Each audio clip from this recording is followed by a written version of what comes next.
My ex and I split costs for our son.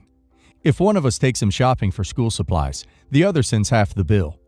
We split his fees for art class and pay for half of all supplies. Why are colored pencils so expensive? If one of us takes him clothes shopping, the other gets half the bill. Everything is 50-50. We also have alternating weeks, but in the summer, I get 4 weeks and she gets 4 weeks.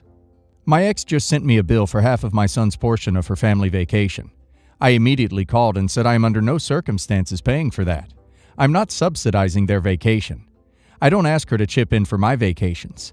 My ex said that's because I take our son camping and other cheap activities, and asking for such a paltry sum would be petty. But theme park tickets are expensive. She said I need to pay for half his ticket at the very least. I said no. I didn't tell them to go to Disney. If I'm going to buy a Disney ticket, I'll buy 2 and take him myself. I'm not paying for their vacation, full stop. It's also ridiculous she thought I'd chip in for their hotel. It's no more expensive with my son there than it would be without, lodging-wise. We went back and forth, and eventually she gave up. Her parting jab was that her husband might make her reschedule the trip to fall during my custody time. I said fine, I'll take him myself in a few years when he's old enough to enjoy everything. I'm still steamed, and told my sister. My sister says I am the a-hole because going to Disney is way more expensive than camping, and why should my ex and her husband have to shoulder that cost alone? I said because it's their vacation and their idea. If my son told me he wanted to go to Disney, I would take him, but I would stay at a cheaper hotel and wait until he's old enough to really enjoy everything. It feels like this trip is more the benefit of her stepkids, and my son is just being tacked on. That's fine, but I'm not paying for that. Am I being an a-hole? Not the a-hole. Vacation choices are not necessities, and if she's threatening to go without her son, then she's not going to Disney to entertain him at all. Absolutely not the a-hole. It's great that you guys are amicable enough to split most costs for your son, when even that isn't required. But you are in no way obligated to pay for their vacation, especially if they are going as a family and not just taking him. You're right, the only cost difference is his ticket, and your ex can foot the bill for that. If they aren't going to include him just because you won't pay for the ticket, that's upsetting to say the least, and your ex should really contemplate her behavior. Not the a-hole. You're splitting expenses for him, not for their family. You're not paying a portion of their mortgage or picking up a part of the check when they go out for dinner. Her husband sounds concerning, and I'd keep an eye on that. Purposely excluding a stepchild from a family trip as a power play is a red flag. And if that happens, I bet it won't be the last one. Your son may need extra support and stability if his mom chooses to stay in a dynamic like that.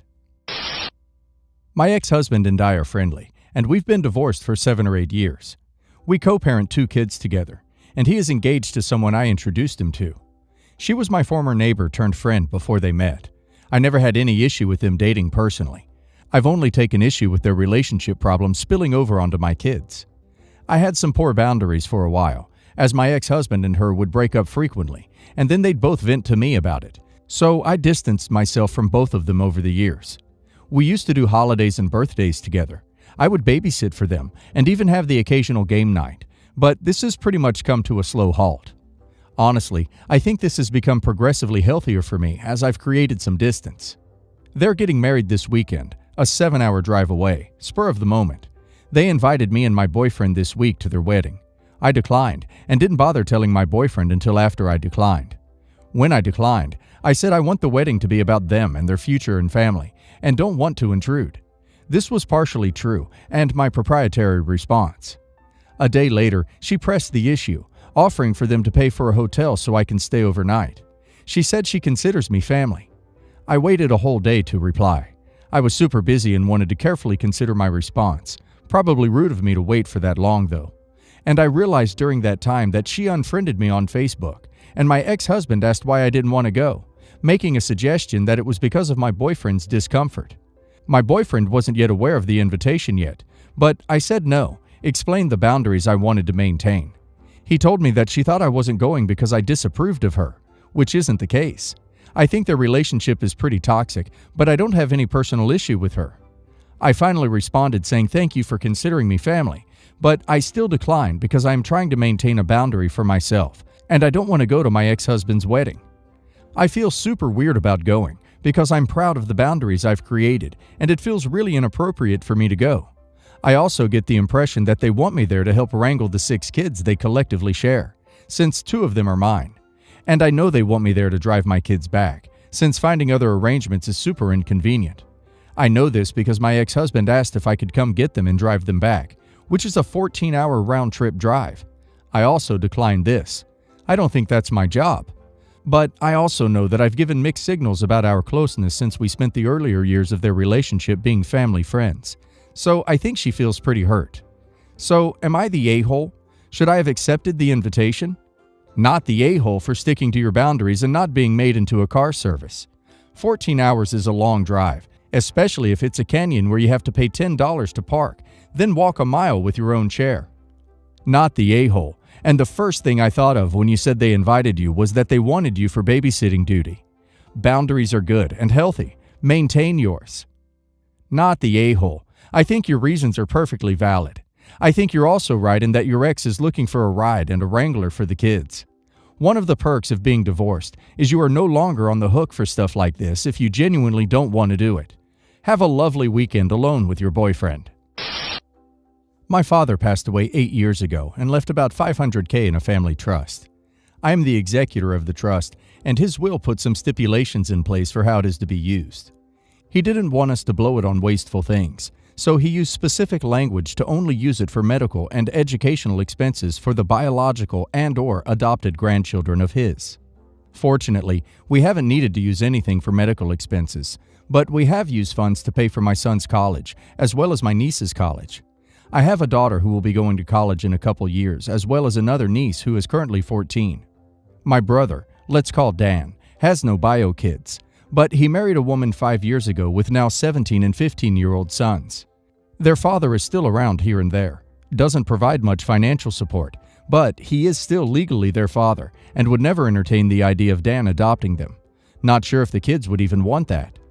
Dan asked me about using funds for the older one for his college in about 2 years. He is currently a junior in high school. I told him I don't think that would be allowed due to the wording in our father's will.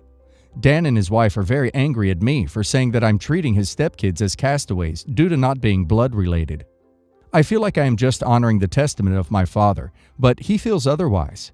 I can kind of see it going either way, but since it is limited funds and we don't know what the future holds medically speaking, I'm inclined to save the funds versus allocate them for my step-nephews. My sister agrees with me, but it's causing some tension. There have been some major updates since I posted this. I spoke with my friend who is an attorney. I'm going to hire him to take over management of the trust. He will not disperse funds to any non-bio or adopted grandchildren. I wanted to add that there is a section in the trust defining all terms. In the adopted definition, there is a clause saying they must be adopted as minors. My friend, attorney, says this is very common when wills, trusts are drafted, to get around schemes like that. So Dan cannot just simply adopt them at 18. Additionally, I spoke with my sister more, and she told me her daughters do not agree with adding them as beneficiaries. So even if I wanted to, now that a single beneficiary has stated their disapproval, my hands are officially tied. This matter is essentially over, though I imagine things will be tense for a while. Not the a-hole. Dan hasn't adopted them. End of story. You are fulfilling your father's wishes to the letter. Your father could have said biological, adopted, and/or step-grandchildren, but didn't. Key thing is, it's not merely the father's wishes. It's the father's wishes put into a legal requirement. If OP gives away money in violation of the trust terms, I think other beneficiaries would actually be able to sue to recover the money. There's no question here. The law says to follow the trust. The trust specifies the beneficiaries, which include bio and adopted children. There is no element of discretion. If you distributed to the stepkids, you could be breaching your fiduciary duties and exposing yourself to liability in addition to draining the trust. There's a reason that money is put into a trust versus being left in an account and putting someone in charge. There are legal protections that make this call. People are putting emotions over reality here. My parents live in the UK while I live overseas. My cousin, 21 female, also lives in the UK and is pregnant with her first child. Her parents live overseas. However, it is normal in our culture to go to stay with your parents for the first month or so after you give birth, so they can help with the baby and help you get back on your feet. My dad is her closest relative in the UK, so she asked my parents if she can stay with them after she gives birth, and they agreed. Now, the house is jointly owned by my mom, dad, and I. There are 2 guest rooms as well as my room, which isn't occupied when I'm not there, obviously. The larger of the guest rooms is only slightly smaller than my room, but it has an entire ensuite. I go back home every 2 or 3 months and put a lot of money into renovating my room, and there are also lots of baby supplies there for my own 7-month-old too. Think cot, a sleep nest, bathtub, car seat, etc. So my cousin is due any time in the next fortnight, and this week she texted me to tell me she wants to use my room. I told her no. That's my space. It needs to be open for me to travel home. She said it was the nicest of the available rooms, and she needs to be comfortable while recovering from childbirth. Edit. She also said she wants to use my son's cot, car seat, and anything else there is to make my life easier after delivery. So basically, she wants to use my baby supplies instead of making sure she has her own. I said no, she can't just help herself to my space and belongings. She started having a meltdown at me over text, so I got my parents involved. She got her mom involved. And now my aunt is arguing with my dad, saying he's allowing me to pick on her pregnant daughter when she has nobody else to defend her, and now my dad should discipline me and be there for his niece. I don't think I'm in the wrong, but they're making such a huge deal. I'm wondering if maybe I am the a-hole. Hate to say it, but you're going to need a strong lock on that room. Your supplies will disappear otherwise. Not the a-hole. If your aunt is so mad, she should make arrangements to take her in. Your cousin is a moocher, and I have a feeling your parents are going to have a hard time kicking her out once she's well planted. Not the a-hole. And you tell her, point blank, I own 1/3 of this house outright. Push me, and I'll make sure you're gone a lot sooner than you plan to be. You have equal rights to your room as much as your parents.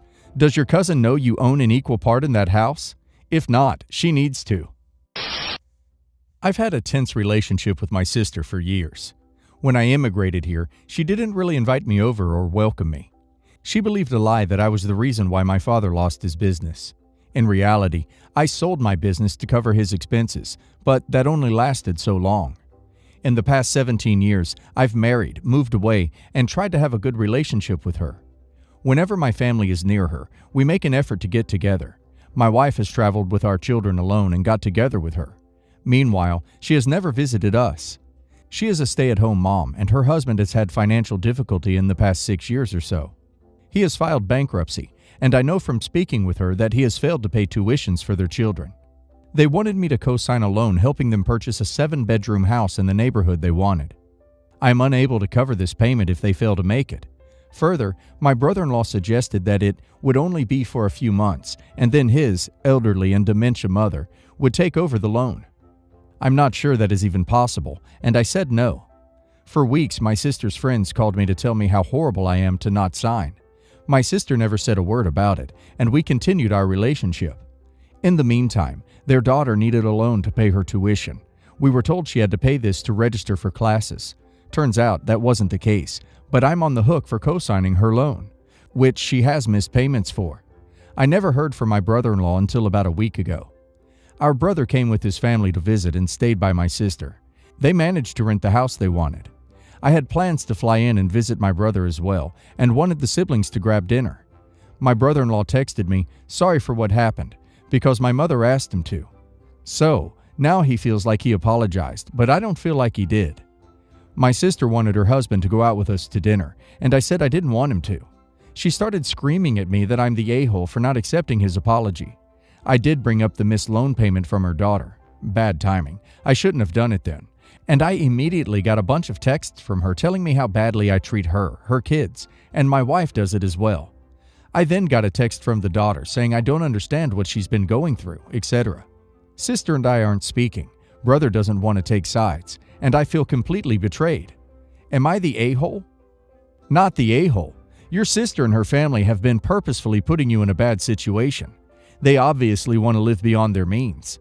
By getting you to co-sign for it, they basically want you to pay for their lifestyle. It's not appropriate for your sister to expect that from you. She created this situation, not you.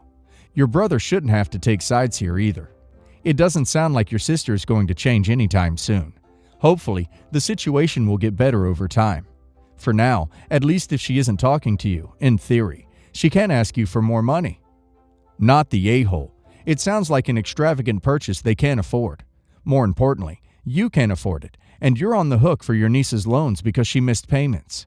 You're not obligated to accept the apology, and your sister was an a-hole for getting her friends involved. Not the a-hole. Do not co-sign anything else for them, ever. They are clearly very comfortable living beyond their means and making others pay for it when they come up short. They need to see someone who will help them manage their finances.